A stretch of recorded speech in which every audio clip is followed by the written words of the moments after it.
اس صورت کے بہت سارے فضائل بھی ہیں۔ رسول اللہ صلی اللہ علیہ وسلم نے ارشاد فرمایا کہ قل هو اللہ احد ثلث القرآن، آپ صلی اللہ علیہ وسلم نے فرمایا کہ یہ صورت ایک تہائی قرآن ہے۔ حضرت قتادہ ابن نعمان رضی اللہ تعالیٰ عنہ سے روایت ہے کہ ایک شخص رات کو قل هو اللہ احد کی بہت کثرت سے تلاوت کرتے تھے جادو سے بچنے کے لیے، تو رسول اللہ صلی اللہ علیہ وسلم کو بتایا گیا ان کے بارے میں، جس نے بتایا وہ سورہ یعنی قل هو اللہ احد کی اہمیت کو کم سمجھ رہے تھے، وہ سمجھ رہے تھے کہ یہ صرف سورہ اخلاص پڑھتے ہیں اور کچھ کوئی صورت نہیں پڑھتے۔ تو جب نبی صلی اللہ علیہ وسلم کو بتایا گیا تو آپ صلی اللہ علیہ وسلم نے فرمایا انہا لتعدل ثلث القرآن، یہ ایک تہائی قرآن کے برابر ہے، یعنی یہ صورت معمولی نہیں ہے، ہلکی نہیں ہے۔ یہ صحیح بخاری میں یہ روایت مذکور ہے۔ اور حضرت ابو سعید خدری رضی اللہ تعالیٰ عنہ سے ایک روایت ہے، وہ اس میں ہے کہ ایک شخص رات کو صرف سورہ اخلاص کی تلاوت کیا کرتے تھے نماز میں، تو ان کی شکایت لگائی گئی نبی صلی اللہ علیہ وسلم سے۔ شکایت لگانے والے نے یعنی شکایت لگانے والے کا مقصد شکایت نہیں تھا، ایک علمی بات پر مطلع ہونا مقصد تھا، تو انہوں نے نبی صلی اللہ علیہ وسلم کو بتایا کہ یہ صرف سورہ اخلاص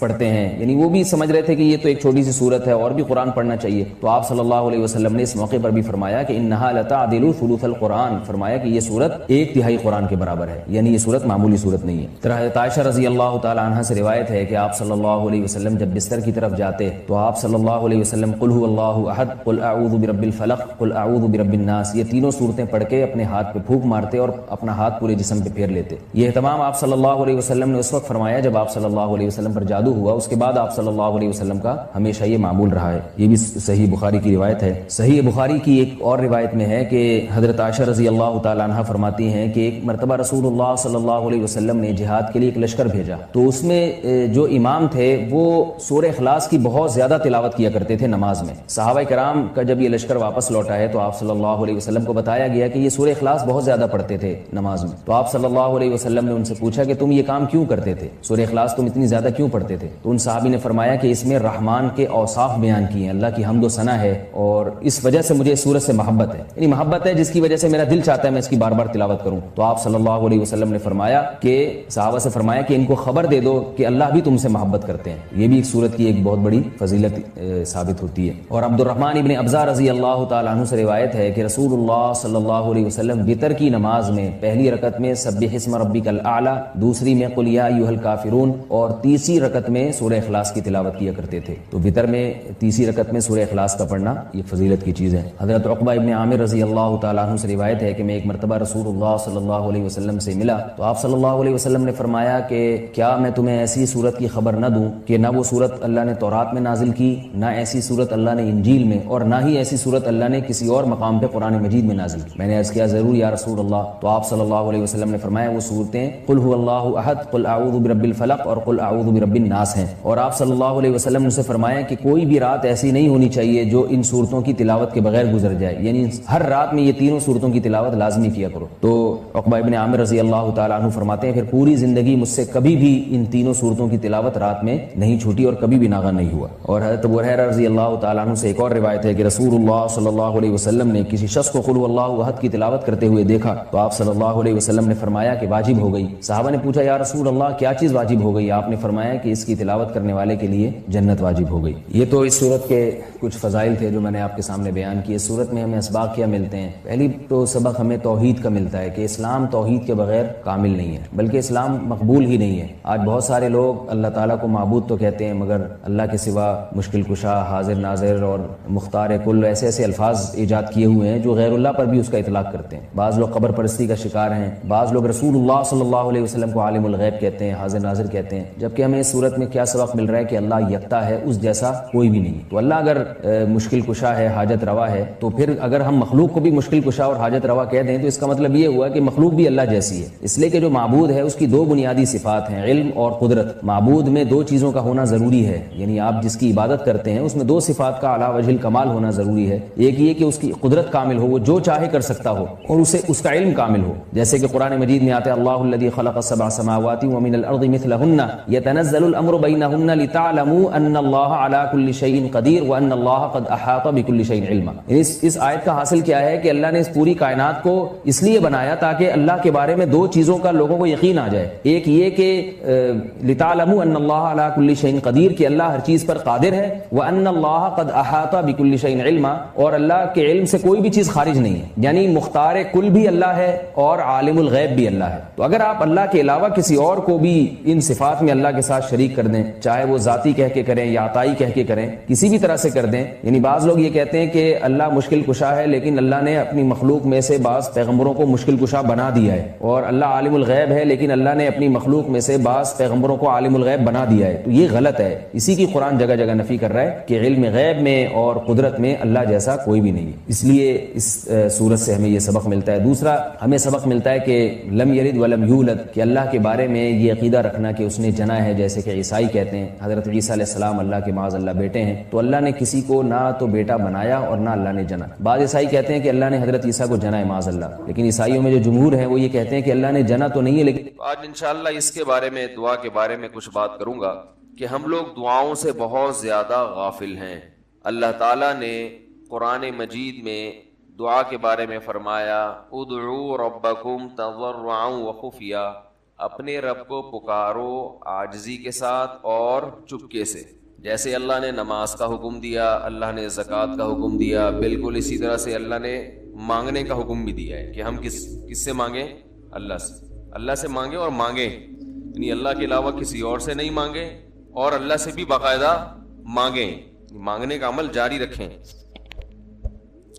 آج جہاں باقی عبادتوں میں سستی ہو رہی ہے، دعاؤں میں بھی لوگ پیچھے چلے جا رہے ہیں. مانگتے ہی نہیں ہیں، اور مانگتے ہیں تو پتہ نہیں کس اسٹائل سے مانگتے ہیں، توجہ نہیں ہوتی. اجتماعی دعاؤں پر زیادہ زور ہے، انفرادی پر زور نہیں. کہیں مجمع دعا مانگ رہا ہوتا تو ہاتھ اٹھا کے آمین آمین شروع کر دیں گے، بس ٹھیک ہے، وہ بھی جائز ہے. لیکن دعا میں جو اصل ہے وہ انفرادی ہے.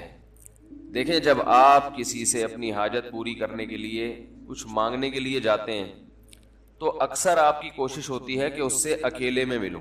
اکثر کوشش کیا ہوتی ہے؟ سب کے سامنے نہیں، بلکہ آپ اس کو لیں گے، بھائی تھوڑی دیر کے لیے ذرا مفتی صاحب آپ سے کام. ایسا ہی ہوتا ہے نا، ذرا چھاؤں میں آ جائیں تھوڑی دیر کے لیے. لوگ کہتے ہیں نا، مفتی صاحب کہہ رہے ہیں بھائی یہیں پوچھ لو، کہہ رہے نہیں ذرا سائڈ پہ آ جائیں. تو سائڈ پہ جانے کے بعد پھر آپ کہتے ہیں یہ مسئلہ ہے، فلانا مسئلہ ہے، ڈمکانا مسئلہ ہے. تو سائڈ پہ لے جانے سے بعض دفعہ یہ بھی ہوتا ہے کہ سب کے سامنے آدمی اپنی بات نہیں لانا چاہ رہا ہوتا، اور بعض دفعہ یہ بھی ہوتا ہے کہ میں اپنی بات توجہ کے ساتھ سنا سکوں. تو دعا میں انسان، اللہ تو سب کی بات سنتا ہے، مجمع میں بھی اور تنہائی میں بھی، لیکن آپ دعا مانگنے میں جو آپ کی طبیعت لگے گی، توجہ سے مانگو گے، وہ تنہائی میں زیادہ شوق سے، زیادہ رغبت سے مانگ سکتے ہو. اجتماع میں ایسی رغبت اور ایسی شوق سے انسان دعا نہیں مانگ سکتا. تو انفرادی دعائیں ہی ختم ہوتی جا رہی ہیں. قرآن مجید میں اللہ تعالیٰ نے رمضان کی جو آیتیں ہیں ان آیتوں کے بعد ذکر کیا وَإِذَا سَأَلَكَ عِبَادِي عَنِّي فَإِنِّي قَرِيب، اے نبی ان سے کہہ دیجئے کہ جب یہ مجھ سے میرے بارے میں پوچھیں تو آپ ان کو بتا دیں کہ میں بہت قریب ہوں تمہارے. اجیب دعوت الداعی اذا دعان، جب کوئی پکارنے والا، دعا مانگنے والا مجھ سے دعا مانگے گا تو میں اس کی پکار کا جواب بولے بھائی، اس پکار کا جواب دوں گا. پکار کا جواب دینے کا مطلب کیا ہوتا ہے؟ قبول کروں گا اس کی دعا. جواب کا یہ مطلب نہیں کہ اچھا میں نے سن لیا ہے چلو. ایک جواب تو یہ بھی ہوتا ہے نا، اچھا اب چپ ہو جا. ہم کسی کو پکار رہے ہوں، اگلا کہتے ہیں اچھا بھائی ٹھیک ہے پتہ چل گیا، اب چپ کر کے بیٹھ جاؤ آرام سے. تو اللہ تعالیٰ جب جواب دیتے ہیں تو کیا مطلب ہوتا ہے کہ اللہ تعالیٰ وہ دعا قبول کر رہے ہیں. ہم دعا کثرت سے مانگتے کیوں نہیں ہیں؟ اس کی وجہ یہ ہے کہ ہمارے ذہن میں ایک چیز شیطان نے بٹھا دی ہے کہ مانگو تب بھی ویسے کے ویسے ہی ہیں، نہیں مانگو تب بھی ویسے کے ویسے. وہ فلاں آدمی تو نہیں مانگتا، وہ تو پھر بھی اس کی تنخواہ اچھی مل رہی ہے، اور میں تو کئی سالوں سے دعائیں مانگ رہا ہوں، اے اللہ میری تنخواہ ڈبل نہیں کر سکتا تو کم از کم 50% ہی بڑھا دے. تو میں تو وہیں کا وہیں ہوں، میری تنخواہ میں تو کوئی اضافہ ہو نہیں رہا. تو ہم تو دیکھتے ہیں کہ ادھر دعا مانگو کچھ بھی نہیں ہو، سوائے ثواب کے کچھ بھی نہیں ملتا. یہ وہ چیز ہے جو انسان کو دعاؤں سے روکتی ہے. حالانکہ ہم پیغمبروں کی زندگی دیکھتے ہیں تو بات بات پر دعائیں مانگتے تھے، بہت کثرت سے، بہت زیادہ. نوح علیہ السلام، اچھا اللہ نے ان کی دعاؤں کو قرآن میں ذکر بھی کیا ہے. مناجات مقبولہ ایک دعاؤں کی کتاب ہے. حضرت مولانا اشرف علی تھانوی رحمہ اللہ تعالی نے قرآن اور حدیث کی دعاؤں کو ایک چھوٹی سی کتاب میں جمع کر کے ایک ہفتے پہ ڈیوائڈ کر دیا ہے اس کو کہ آپ روزانہ ان میں سے ایک حصہ پڑھیں گے تو پورا ہفتے میں وہ تقریباً تمام دعائیں کور ہو جائیں گی جو قرآن و سنت میں بیان کی گئی ہیں. وہ کتاب ضرور خریدیں, رکھیں اپنے پاس, مناجات مقبولہ کے نام سے. تو ہم دعا کیوں نہیں مانگتے؟ مسئلہ ہمارے ساتھ یہ ہے کہ ہم کہتے ہیں کہ جو مانگتا ہے وہ بھی وہینچ کا وہینچ, اور جو نہیں مانگتا ہے وہ بھی کوئی سرخاب کے پر تو لگ نہیں جاتے کوئی مانگ رہا ہو تو. یہ وہ مسئلہ ہے جس کی وجہ سے لوگ دعائیں مانگنے میں بخل سے کام لیتے ہیں, جبکہ پیغمبر کثرت سے دعائیں مانگا کرتے تھے, بہت زیادہ. جو پچھلی آسمانی کتابیں ہیں ان میں لکھا ہوا ہے کہ یعقوب علیہ الصلوۃ والسلام اتنی کثرت سے دعائیں مانگا کرتے تھے کہ سجدے میں جا کے کہ ان کے یہ جو گھٹنے ہیں اور سر میں سخت نشان بن چکے تھے, وہ جگہ زمین پہ لگ لگ کے سخت ہو جاتی ہے نا. تو اتنی کثرت سے دعائیں, اتنی کثرت سے دعائیں. ہم نے جن بزرگوں کے ساتھ ٹوٹا پھوٹا وقت گزارا ان کو دیکھا کہ وہ دعا بہت لمبی لمبی دعائیں مانگا کرتے تھے, بہت لمبی. ہمارے شیخ کے سامنے جب کوئی آیا کرتا تھا دعا کے لیے کہتا تو ہاتھ اٹھائے بغیر ویسے ہی اس کو ایک دعا کا جملہ کہہ دیا کرتے تھے. کسی نے کہا کہ آپ ہاتھ اٹھا کے اس کے لیے دعا کیوں نہیں مانگتے؟ تو فرماتے تھے کہ جب میں ایک دفعہ ہاتھ اٹھا لیتا ہوں تو پھر اتنی آرام سے نیچے گراتا نہیں, کیونکہ پھر اللہ کے دربار میں اب ہاتھ اٹھا لیے تو پھر تو ایسا ان کا دل لگتا تھا, مانگتے چلے جاتے تھے, مانگتے چلے جاتے تھے. تو بات یہ ہے کہ جب یہ یقین پیدا ہو جائے کہ جس خالق نے ہمیں پیدا کیا ہے اور جس نے ہمیں مانگنے کا حکم دیا ہے اس کے سامنے جب ہاتھ اٹھا کے گڑ گڑائیں گے تو وہ تھوڑا نہیں وہ دعا لازمی قبول کرے گا, اور وہ لازمی ہماری مانگی ہوئی چیزیں ہمیں عطا کرے گا. یہ جذبہ اور یہ نیت جب انسان میں پیدا ہو جائے تو پھر اس کا دعاؤں میں دل لگتا ہے. کیسے نہیں لگے گا؟ آپ سوچیں کہ آپ کو کوئی بتا دے کہ یہ جو سیٹھ صاحب ہیں بہت بڑے, آپ جا کے ان سے مانگو, یہ ٹائم نکال کے بیٹھے ہوئے ہیں, جتنا مانگو گے جو مانگو گے یہ دیں گے. تو اب آپ بتاؤ, آپ یہ کہو گے کہ میرے پاس مانگنے کا ٹائم نہیں ہے, ایسے موقع پہ آپ یہ کہو گے؟ آپ جائیں گے اور بسم اللہ کر کے شروع ہو جائیں گے. آپ بولیں گے سر یہ مجھے 10 فائلیں چاہیے بحریہ ٹاؤن کی. آپ سوچو گے 10 نہیں ملی تو 9 تو مل جائیں گی. سر مجھے یہ بھی چاہیے, مجھے یہ بھی چاہیے, مجھے یہ بھی چاہیے, اور آپ کو یقین ہو کہ یہ دے رہا ہے, تو آپ کبھی بھی کنجوسی سے کام نہیں لو. پھر آپ یہ نہیں کرو گے کہ آپ مانگتے ہوئے جو ہے نا اس سے آپ جب مانگ رہے ہو تو آپ کی کبھی ادھر دیکھ رہے ہو, کبھی ادھر دیکھ رہے ہو, کبھی ناک میں انگلی گھما رہے ہو, کبھی سر میں کھجا رہے ہو. کوئی آ کے اس دوران آپ کو چھیڑے گا تو آپ کہو گے یہاں سے دفع ہو جاؤ. میں کام کر رہا ہوں, ایک بندہ سخاوت جوش میں آیا ہوا ہے ابھی اور فائلیں بحریہ ٹاؤن کی فری میں بانٹ رہا ہے. اس نے کہا بھائی جتنی مانگو گے دے دوں گا اور جو مانگو گے دے دوں گا. تو ابھی تو میرے پاس ٹائم کم ہے, مقابلہ بہت سخت ہے. اور پھر اس میں آپ کو الفاظ بھی خود بخود آ جائیں گے, کس طرح سے سمجھانا ہے. مختلف طریقوں سے آپ بات کو گھماؤ گے. سر پلیز آپ بات کو سمجھا کریں, میں آپ کے پاس آیا ہوں, آپ کو پتا ہے میں ادھر بھی جا سکتا تھا, وہ وسیم کباڑیہ کا بزنس بھی آج کل بہت چل رہا ہے, میرے پرانے اچھے تعلقات ہیں, لیکن مجھے پتا تھا کہ آپ ہیں, آپ جیسا سیٹ تو کوئی ہے ہی نہیں, اور ہر مشکل میں آپ نے میری مدد کی ہے. جو الفاظ بھی اس کی سخاوت کو ابھارنے والے ہوں گے وہ تمام آپ اس موقع پر اس کے اوپر انڈیل دو گے, پورا دیگچا بھر کے اس کے اوپر ڈال دو گے آپ. تو اللہ سے جب مانگتا ہے انسان اور اس کو یقین ہو کہ اللہ میری دعا کو پورا کرے گا, تو اس یقین کے ساتھ جب دعا مانگی جاتی ہے تو اس کا اسٹائل کچھ اور ہوتا ہے, اور ایک فارمیلٹی پوری کرنے کے لیے دعا جب مانگی جاتی ہے جیسے کہ ہمارے ہاں ہو رہا ہے تو اس کا اسٹائل اور انداز کچھ اور ہوتا ہے. ہمارے ہاں دعا پڑھی جاتی ہے, مانگی نہیں جاتی. ربنا آتنا فی الدنیا حسنۃ وفی الآخرۃ حسنۃ وقنا عذاب النار, آمین. اور کہ ربنا ظلمنا انفسنا وان لم تغفر لنا وترحمنا لنکونن من الخاسرین, آمین. یہ دعا مانگی جا رہی ہے یا پڑھی جا رہی ہے؟ یہ تو پڑھی جا رہی ہے, آمین بھی پڑھا جا رہا ہے اس پہ. تو اللہ نے ہمیں یہ نہیں کہا کہ اقرأوا الدعاء عند ربکم, اپنے رب کے سامنے دعائیں پڑھا کرو. اللہ نے کہا ادعو, مانگو, پکارو, مانگو اس سے. بھیکاری جیسے بھیک مانگتا ہے نا, لوگ کہتے ہیں مانگنے کا کیا طریقہ ہے بھائی, جو بھیکاریوں سے پوچھو بھیک مانگنے کا کیا طریقہ ہے. بھیکاری اکثر ان پڑھ ہوتے ہیں, جو پڑھے لکھے بھیکاری ہوتے ہیں پھر وہ IMF سے مانگتے ہیں, وہ چھوٹی موٹی چیزیں نہیں مانگتے. بھیکاری اکثر کیا ہوتے ہیں؟ ان پڑھ, جن سے ہمارا صبح شام واسطہ پڑتا ہے. تو یہ کسی سے بھیک مانگنے کا طریقہ سیکھ کے آتے ہیں؟ بولو نا بھائی، کسی سے طریقہ سیکھ کے آتے ہیں کہ یار وہ ذرا فلاں بندے سے چندہ مانگنا ذرا طریقہ بتانا؟ اگر کوئی بتائے گا بھی تو وہ کہے گا تو اپنے پاس رکھ، مجھے پتا ہے مجھے جیب اپنی کیسے بھرنی ہے. اس موقع پہ جو اس کی حالت دیکھ کے نا وہ اپنا منہ بھی ٹیڑھا ویڑھا کرے گا، کپڑے بھی پھٹے پرانے، اور بہت گھمائے گا بات کو، ایسے منہ بنائے گا جیسے دنیا میں اس سے زیادہ غریب اور محتاج کوئی ہے ہی نہیں. سحری پانی سے کی ہے میں نے، گھر میں بچے بھوک سے بلک رہے ہیں، ایسی کہانیاں سنائے گا، ایسی کہانیاں سنائے گا. تو یہی حال انسان کا ہے جب اسے پتا ہو کہ میرا رب جو مانگوں گا وہ دے گا مجھے، تو پھر اس کے بھیک مانگنے کا انداز اور جو دعا مانگنے کا اسٹائل ہے وہ خود بخود فطرت اسے سکھا دیتی ہے، خود بخود اس کے اندر الفاظ آنا شروع ہو جاتے ہیں کہ ایسے مانگنا چاہیے. لیکن پرابلم یہ ہے، مسئلہ یہ ہے کہ دل میں یہ بات بیٹھ چکی ہے کہ قبول نہیں ہو رہی. عجیب حدیث ہے، رسول اللہ صلی اللہ علیہ وسلم نے ارشاد فرمایا کہ اللہ بندے کی دعا قبول کرتے رہتے ہیں، وہ مانگتا رہتا ہے قبول ہوتی رہتی ہے، وہ مانگتا رہتا ہے قبول ہوتی رہتی ہے، یہاں تک کہ ایک وقت ایسا آتا ہے کہ بندہ یہ کہتا ہے کہ میں مانگ رہا ہوں قبول تو ہو نہیں رہی. تو جب یہ کہتا ہے تو اس وقت قبول کرنا بند کر دیتے ہیں اللہ تعالیٰ. اللہ کہتے ہیں کہ اگر تو یہ سمجھ رہا ہے کہ قبول نہیں ہو رہی تو اب نہیں ہوگی. اب عجیب بات ہے یا نہیں ہے یہ حدیث؟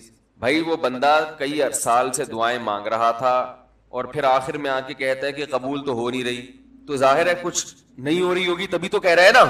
اس کو ایسا لگ رہا ہوگا کہ قبول نہیں ہو رہی. بھائی اس کو یہ لگ رہا ہوگا کہ نہیں، جو چیزیں مانگ رہا ہوں وہ تو مل نہیں رہی، تو تبھی تو وہ کہتا ہے کہ قبول نہیں ہو رہی. تو سوال پیدا ہوتا ہے پھر اللہ قبول کرنا بند کیوں کر دیتے ہیں؟ اللہ تعالیٰ جب دعائیں قبول کرتے ہیں تو اس کا انداز وہ نہیں ہوتا جیسے ایک عام انسان جب کسی کو بھیک دیتا ہے. ایک عام فقیر جب آپ کے پاس آئے گا، آپ سے بھیک مانگے گا، 100 روپے دے دو، 20 روپے دے دو، آپ اٹھا کے 100 نہیں تو 20، 10-20 تو پکڑا دیتے ہیں اس کو. تو وہ یہ سمجھتا ہے کہ میری دعا کیا ہو گئی؟ قبول. لیکن اللہ تعالیٰ اس طرح دعا نہیں قبول کرتے. اگر اللہ اس طرح سے دعائیں قبول کرنا شروع کر دیں تو پھر یہ معاملہ غیب کا نہیں رہے گا. ادھر آپ نے دعا مانگی، اے اللہ میرے کاروبار کو بڑھا دے، لیلۃ القدر میں رو کے دعا مانگی، اور صبح صادق کے وقت آپ کا فون آیا کہ آپ کا کنٹینر کسٹم والوں کے شر سے محفوظ ہو گیا ہے، سمجھ میں پاس ہو گیا وہ، اور آپ کی چیز ڈبل قیمت پہ بک گئی. پھر آپ نے دعا مانگی، اے اللہ تیری رحمت اس وقت جوش میں آئی ہوئی ہے، تو ایسا کر میرا بچہ بھی پاس ہو جائے، اس کے نمبر اچھے آ جائیں. ادھر فون آیا کہ آپ کا بچہ پہلی پوزیشن سے کامیاب ہو گیا. پھر آپ نے کہا آج اللہ کی رحمت بہت جوش میں آئی ہوئی ہے، اے اللہ میری بیوی بھی ٹھیک ہو جائے. تو بیگم صاحبہ کا فوراً فون آ گیا کہ میں ٹھیک ہو گئی ہوں، ہے بھائی میں ٹھیک ہو گئی. اے اللہ ساس صاحبہ بہت دنوں سے آگے بیٹھی ہوئی ہیں، جانے کا نام نہیں لے رہی، فون آ گیا کہ میں چلی گئی. اس طرح سے اگر دعائیں قبول ہونا شروع ہو جائیں تو میرے بھائی پھر یہ سارے کافر، یہ سارے لبرل لوگ جو اللہ کو مانتے ہی نہیں ہیں، یہ دنیا کا ہر کام چھوڑ کے مصلی بچھا لیں گے اور دعاؤں کو فوکس کرنا شروع کر دیں گے. دعا قبول ہوتی ہے مگر اس شخص کی جو اللہ پر غیب پر ایمان رکھتا ہے، جسے دعا قبول ہوتی بھی نظر نہیں آتی مگر وہ یقین کرتا ہے کہ دعا قبول ہو رہی ہے. صرف اس شخص کی دعا قبول ہوتی ہے، اس کے علاوہ کسی کی قبول نہیں ہوتی. بہت مشکل ہے بھائی سمجھانا. دعا سب کی قبول ہوتی ہے کا مطلب پتہ ہے؟ سب کی مطلب ان سب کی کہ جو یہ یقین رکھتے ہیں کہ قبول ہوتی بھی نظر نہیں آ رہی پھر بھی قبول ہو رہی ہے، ان لوگوں کی قبول ہوتی ہے دعا. حدیث سے پتہ چلتا ہے. اور اصل میں دعا مانگتے ہی یہی لوگ ہیں. اب آپ کہیں گے بھائی نظر تو آ نہیں رہی، جب میں جو چیز مانگ رہا ہوں وہ مل نہیں رہی، تو کیا ایسے قبول کا کرنا کیا ہے بھائی؟ یہ تو صرف مشورے مل رہے ہیں ہمیں کہ پھر بھی مانگتے رہو. تو ہم نے، وہ ایک فقیر تھا نا، ایک سیٹھ صاحب کے پاس آیا، کہنے لگا کہ بھائی ذرا کچھ پیسے مل جائیں گے، گھر میں ضرورت ہے. تو اس نے کہا اتنے ہٹے کٹے ہو کے بھیک مانگتے ہو، شرم نہیں آتی؟ تو اس نے کہا فی الحال میں نے آپ سے بھیک مانگی ہے، مشورہ نہیں مانگا. جب مشورہ مانگوں تو اس وقت مشورہ دے دینا کہ بھیک مانگنا میرے لیے مناسب ہے یا نہیں ہے. بھائی ابھی میں آپ سے پیسے مانگ رہا ہوں مشورے کے لیے، پھر کوئی اور ٹائم انشاءاللہ رکھ لیں گے، اس میں آپ سے مشورہ لوں گا کہ میرے جیسے آدمی کو بھیک مانگنا مناسب ہے یا نہیں. تو آپ کے ذہن میں بھی یہ خیال آ رہا ہوگا کہ ہم اللہ سے دعا مانگتے ہیں اور اللہ کی طرف سے جو چیز جو ہم مانگ رہے ہیں وہ تو مل نہیں رہی، بلکہ اللہ کی طرف سے مشورے مل رہے ہیں کہ مانگتے رہو قبول ہو رہی ہے، تو ہوتی بھی تو نظر نہیں آ رہی. کیا خیال ہے بھائی؟ قبول ہوتی بھی نظر تو نہیں آ رہی. تو یاد رکھیں دعا تو لازمی قبول ہوتی ہے. اگر آپ کو قبول ہوتی بھی نظر نہیں, دعا قبول ہونے کے انداز مختلف ہیں. اللہ تعالیٰ کے جس طرح سے قبول کرتے ہیں نا, وہ عام لوگوں کی طرح نہیں آپ کو چیزیں پکڑا دیتے. یہ تو غیب سے معاملہ ختم ہو جائے گا. اللہ کی حکمت کا تقاضا یہ ہے کہ اس طرح سے قبول کروں کہ قبول ہو مگر اس کو پتا نہ چلے, کیونکہ وہ اللہ کا دربار ہے, اس کی کچھ قیمت ہے کہ وہ ہر ایک کو مانگنے کی توفیق نہیں دیتا. بھائی آپ نے کبھی دیکھا کہ کوئی سیٹ ایسی دکان کھول کے بیٹھ جائے کہ آؤ جو مانگو میں دوں گا؟ ایسے تو کیا ہوگا کہ پورا نظام خراب ہو جائے گا نا. پھر آپ 10 فائلیں تھوڑی مانگیں گے, پھر تو آپ کہیں گے پورا بحری اٹاؤن میرے حوالے کر دو, پھر تو آپ یہ کریں گے نا. یہ تو میں نے ایک مثال دی تھی. عملاً ایسا نہیں ہوتا. عملاً وہی آ کے بیٹھے گا اور وہی آپ کو پیشکش کرے گا کہ اس کے کچھ اصول اور ضابطے ہوں گے, ان قواعد پہ آپ پورے اترتے ہوگے تو آپ کو وہ گھسنے دے گا. اللہ کے بھی کچھ اصول اور ضابطے ہیں, ساری دعائیں قبول کرے گا, جو مانگو گے صرف اتنا نہیں بلکہ بڑھا کے دے گا. لیکن اصول یہ ہے کہ اللہ کہتے ہیں کہ جب میں دوں گا تو نظر نہیں آئے گا, مگر یقین رکھنا ہے کہ کیا کر رہا ہوں, میں دے رہا ہوں, پھر دیتا رہوں گا میں. پھر بات وہیں آگے کھڑی ہو جاتی ہے کہ ایسے دینے کا کیا فائدہ کہ ہماری سمجھ میں نہیں آ رہا کہ پتہ نہیں کیسے دے رہا ہے اللہ تعالیٰ. تو یاد رکھیں اللہ تعالیٰ کے دینے کا انداز تھوڑا مختلف ہے. وہ کیا ہے؟ بعض مرتبہ جو چیز مانگ رہے ہوتے ہیں اللہ وہی چیز آپ کو دے دیتا ہے. اور ایسا بھی ہوتا ہے, ہمیشہ ایسا تو نہیں ہوا ہوگا کہ جو چیز مانگی اور نہیں ملی ہو. کئی بار ایسا ہوا ہے کہ جو مانگا وہ اللہ نے دے دی, فوراً مسئلہ حل ہو گیا. بعض دفعہ بلکہ اس سے بھی پہلے کا اسٹیپ, بسا اوقات تو آپ دعا مانگ ہی نہیں رہے ہوتے, آپ اس کو دعا سمجھ رہے ہوتے ہو, لہذا اس میں وہ جان ہوتی نہیں ہے, تو قبولیت کا پھر سوال ہی پیدا نہیں ہوتا. آپ دعا پڑھ رہے ہوتے ہو, مانگ رہے نہیں ہوتے. تو اللہ نے تو دعائیں قبول کرنے کا کہا ہے, دعائیں پڑھنے پر کہا ہو, وعدہ کیا ہو, ایسا ہمارے علم میں کوئی حدیث نہیں ہے. دیکھیں یونس علیہ الصلوۃ والسلام جب مچھلی کے پیٹ میں تھے تو یونس علیہ السلام کو اپنی خطا کا احساس ہوا کہ میں اللہ کی پرمیشن کے بغیر اپنی قوم کو چھوڑ کے آ گیا ہوں. ان کو احساس ہو گیا, تبھی اللہ نے مجھے مچھلی کے پیٹ میں ڈال دیا ہے. تو اب آپ نے مچھلی کے پیٹ میں جا کے یہ دعا مانگی, لا الہ الا انت سبحانک انی کنت من الظالمین. اے اللہ تیرے سوا کوئی عبادت کے لائق نہیں ہے, سبحانک تو ہر عیب سے پاک ہے, تو نے جو مجھے مچھلی کے پیٹ میں ڈال دیا تو یہ تیری غلطی نہیں ہے, تو ہر عیب سے پاک ہے. انی کنت من الظالمین, میں ہوں ظلم کرنے والا اپنی جان پہ, مجھ سے غلطی ہوئی ہے. اللہ تعالیٰ کو آپ کا یہ مانگنا اتنا پسند آیا کہ مچھلی کو حکم دیا کہ ان کو ساحل پر اگل دو. اور نہ صرف یہ کہ مچھلی نے آپ کو ساحل پہ ڈالا, وَأَنبَتْنَا عَلَيْهِ شَجَرَةً مِّن يَقْطِينٍ, یقطین کوئی درخت تھا وہ بھی اللہ نے اگا دیا دھوپ سے بچانے کے لیے. لیکن جب مصیبتوں میں ہم یہ کلمہ پڑھتے ہیں لا الہ الا انت سبحانک انی کنت من الظالمین, تو ہم یوسف علیہ السلام والے جذبے سے یہ کلمے میں جو الفاظ ہیں وہ مانگتے نہیں ہیں بلکہ ہم یہ کلمہ پڑھتے ہیں. سمجھ رہے؟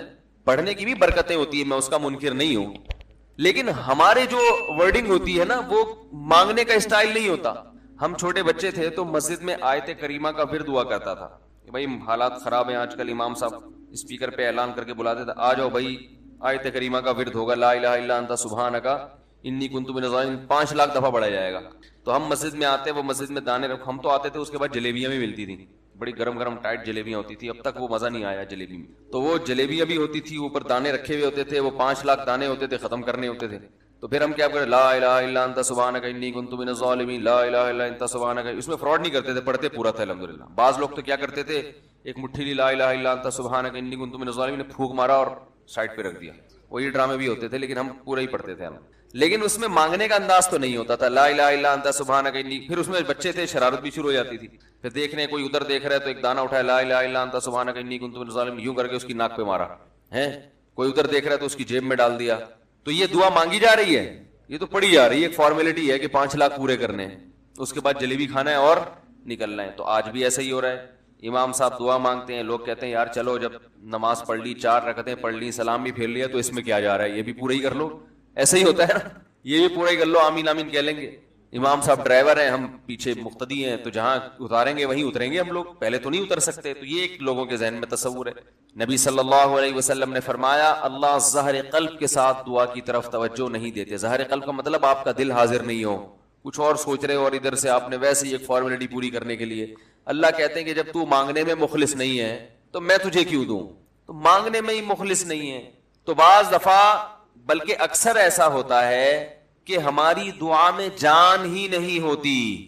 آدم علیہ السلام کو جب جنت سے نکالا گیا تو پریشان تھے, بے چین تھے, مضطرب سے, میں کیا کروں کہ اللہ مجھ سے خوش ہو جائے. اس بے چینی میں الفاظ نہیں آ رہے سمجھ میں. فَتَلَقَّى آدَمُ مِن رَبِّهِ كَلِمَاتٍ, اللہ فرماتے ہیں اللہ نے آدم کے دل میں کلمات ڈال دیے ان کی بے چینی کو دیکھ کر کے اس طرح سے مجھے مانگو. جب انسان اخلاص کے ساتھ دعا مانگتا ہے تو الفاظ کا القاء کہاں سے ہوتا ہے؟ اللہ کی طرف سے وہ القاء ہونا شروع ہوتا ہے. اللہ کہتے ہیں اس طرح سے مانگ. حضرت حکیم اختر صاحب رحمہ اللہ تعالیٰ نے ایک واقعہ بیان کیا. فرمایا کہ ایک شخص نے حرم میں, انہوں نے دیکھا یا کسی اور بزرگ نے دیکھا کہ حرم میں ایک شخص اللہ سے دعا مانگ رہا ہے گناہوں کی معافی کے لیے, اور اللہ سے کہہ رہا ہے کہ اے اللہ اگر تو میرے گناہ معاف کر دے گا تو بھی خوش ہوگا, اور تیرے حبیب محمد صلی اللہ علیہ وسلم بھی خوش ہوں گے کہ ایک آدمی کی بخشش ہو رہی ہے, اور تیرا یہ بندہ بھی خوش ہو جائے گا. اور اگر معاف نہیں کرے گا تو بھی خوش نہیں ہوگا, کیونکہ اللہ کو جہنم میں ڈال کے وہ خوشی تو ہوتی نہیں ہے بندوں کو. اور تیرے حبیب محمد صلی اللہ علیہ وسلم کو پتہ چلے گا وہ بھی خوش نہیں ہوں گے, اور میں بھی خوش نہیں ہوں گا. شیطان خوش ہوگا جو تیرا دشمن ہے. اب خود سوچ لے تو اپنے دشمنوں کو خوش کرنا چاہتا ہے, یہ اتنے سارے ہیں بھائی, اتنے سارے دوست ہیں تیرے, ان کو ناراض کر کے تو خوش کس کو کر رہا ہے؟ اپنے تو جو تیرا بھی دشمن ہے, میرا بھی دشمن, اور تیرے حبیب محمد صلی اللہ علیہ وسلم کا بھی دشمن ہے. تو دیکھو کیسے الفاظ ہیں اس کے. تو ایسا کہ بظاہر بخشش کے علاوہ کا آپشن چھوڑا ہی نہیں. کیا خیال ہے؟ حجاج ابن یوسف بڑا ظالم تھا, بڑا ظالم. موت کا جب وقت آیا, تھے یہ لوگ ایمان والے, چاہے ظالم تھے, بدعمل تھے, لیکن اللہ پر ایمان بہرحال رکھتے تھے. ان کو پتا تھا کہ میں غلط کر رہا ہوں. جب موت کا وقت آیا تو کہنے لگا کہ اے اللہ لوگ کہتے ہیں کہ تو مجھے نہیں بخشے گا, لوگ کہتے ہیں کہ میرے جیسے گناہگار کو تو نہیں بخش سکتا. بڑے عجیب الفاظ ہیں, اللہ کی رحمت کو جوش دلا رہا ہے کہ تو ایسا کر کے دکھا دے, یعنی کچھ ایسا کر کے دکھا دے کہ جو تیرے بارے میں لوگ گمان کر رہے ہیں وہ گمان کیا ہو جائے. یہ بالکل ایسے ہے جیسے کوئی بہت بڑا سیٹ ہو, آپ اس سے بہت زیادہ بڑا قرضہ مانگنے کے لیے جائیں جو کہ عام طور پر نہیں ملتا, لیکن آپ اس کو جوش دلا رہے ہو کہ لوگ کہتے ہیں کہ تو اتنا بڑا قرضہ نہیں دے سکتا, تو آج تو اپنی سخاوت دکھا دے کہ میں اتنا بڑا قرضہ بھی دے سکتا ہوں. تو مرتے ہوئے کیا کہنے لگا کہ اللہ یہ پبلک کہہ رہی ہے کہ تو مجھے نہیں بخش سکتا, یعنی یہ تیری رحمت کو چیلنج کر رہی ہے کہ اتنے بڑے گناہگار کو نہیں بخشے گا اللہ. تو آج کیا کر لے, تو یہ دکھا دے اپنی رحمت سے کہ میں اتنے بڑے گناہگار کو بھی معاف کر سکتا ہوں. اب پتہ نہیں اللہ نے معاف کیا نہیں کیا, وہ تو اللہ کا معاملہ اور حجاج بن یوسف کا معاملہ, لیکن علماء کہتے ہیں یہ اس نے الفاظ بڑے ڈینجرس کہے ہیں مرتے وقت. ڈینجرس کا مطلب یعنی دوسرے معنی میں ایسے ہے کہ اس نے اللہ کی عرش کو ہلا دیا ہوگا. اللہ کو مانگنا اتنا پسند ہے. پہلی بات تو یہ ذہن میں رکھیں کہ اس سے بڑی کوئی عبادت نہیں ہے دعا سے, اور دعا سے مشکل کوئی عبادت نہیں ہے. نماز پڑھنا آسان ہے, زکوٰۃ دینا آسان ہے, روزہ رکھنا بھی آسان. سب سے مشکل کام کیا ہے؟ دعا مانگنا. اسی وجہ سے ہم نے جن لوگوں کو دیکھا کہ وہ واقعی دیندار ہیں, اللہ والے ہیں, ہم نے صرف انہی کو دعائیں مانگتے ہوئے دیکھا ہے. عام لوگوں کو ہم نے دعاؤں کو اتنا فوکس کرتے ہوئے نہیں دیکھا. وہ دوسری چیزوں کو زیادہ فوکس کرتے ہیں, دعاؤں پہ زیادہ زور نہیں ہوتا ان کا. وظیفوں پہ تو ہوگا صبح شام, یہ والا اتنی دفعہ, وہ والا اتنی دفعہ, وہ بھاگ گئی واپس آ جائے اس کے لیے اتنی دفعہ, وہ جا نہیں رہی اس کے لیے اتنی دفعہ. یہ وظیفوں پہ تو ہوگا زور. ایسے ہوتا ہے نا ہاتھ اٹھا کے اللہ سے گڑگڑا کے مانگا جائے, یہ چیزیں کم. میں جب حج پہ گیا تو اپنے شیخ مرشد کے ساتھ تھا. پہلے ہی ہم نے ان کو دیکھا تھا بہت زیادہ دعائیں مانگتے ہیں, وہ بہت زیادہ ان کا دعاؤں میں دل لگتا ہے, بہت دعائیں مانگتے ہیں. تو مجھے کسی نے بتایا کہ یہ جب بیت اللہ کو دیکھتے ہیں تو اتنی لمبی دعا مانگتے ہیں کھڑے کھڑے کہ تم ان کے ساتھ ٹھہر نہیں سکتے. میں نے کہا کیوں نہیں ٹھہر سکتے, ہم جوان ہیں, ان کی عمر زیادہ ہو گئی اور ان کو کچھ بیماریاں بھی ہیں. تو میں نے کہا ہو جائے مقابلہ پھر, ٹھیک ہے نا, دیکھتے ہیں کون زیادہ لمبا ٹھہر لیتا ہے. تو جب بیت اللہ پہنچے, ان کی نظر بیت اللہ پہ پڑی, ذرا قریب گئے. یہ جو کہتے ہیں نا بیت اللہ پہ نظر پڑتے ہی وہیں ٹھہر جاؤ شروع ہو جاؤ, ایسا نہیں ہے. بیت اللہ پہ اگر نظر پڑی ہے آپ کی تو کوئی بات نہیں, اور قریب چلے جائیں.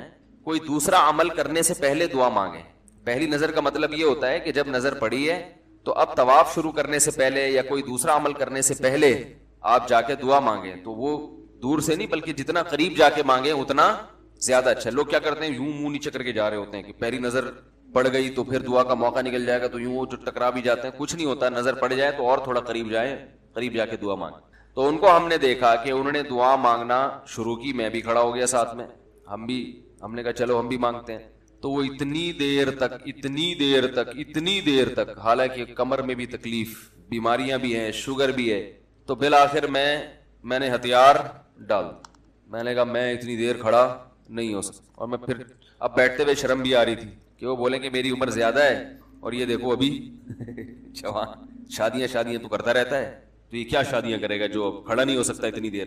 تو وہ اتنی دیر ہو گئی تو میں بیٹھ گیا واقعی. تو کئی ایسے ہمارے اکابر گزرے ہیں, بزرگ گزرے ہیں, 1 گھنٹہ 2 گھنٹہ 3 گھنٹہ مرکز میں, تبلیغی مرکز میں کسی نے بتایا کہ ایک بزرگ کو میں نے دیکھا صبح اشراق کے وقت دعا مانگنا شروع کی ہے اور ظہر کی نماز میں اٹھے. اشراق کے وقت دعا مانگنا شروع کی اور کب اٹھے؟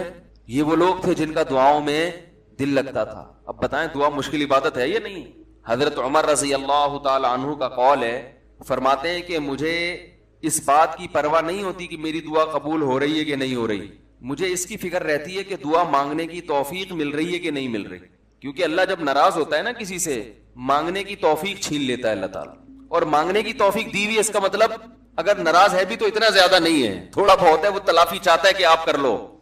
مانگنے کی توفیق ملنا اس کی علامت ہے کہ اللہ اگر ناراض بھی ہے تو بہت زیادہ نہیں روٹھا ہوا, بلکہ اس نے سوری کا آپشن دیا ہوا ہے کہ چلو مانگ کے اپنا منا لو, مجھے کسی بھی طریقے سے راضی کر لو. دعا کا اس قدر فائدہ ہوتا ہے انسان کو, اس قدر فائدہ ہوتا ہے, آپ مانگنا شروع کریں زندگی چینج ہونا شروع ہو جائے گی, آپ کی زندگی میں تبدیلی آنا شروع ہو جائے گی. جتنا تعلق اللہ کے ساتھ دعا کے ذریعے بنتا ہے اتنا تعلق کسی اور چیز سے نہیں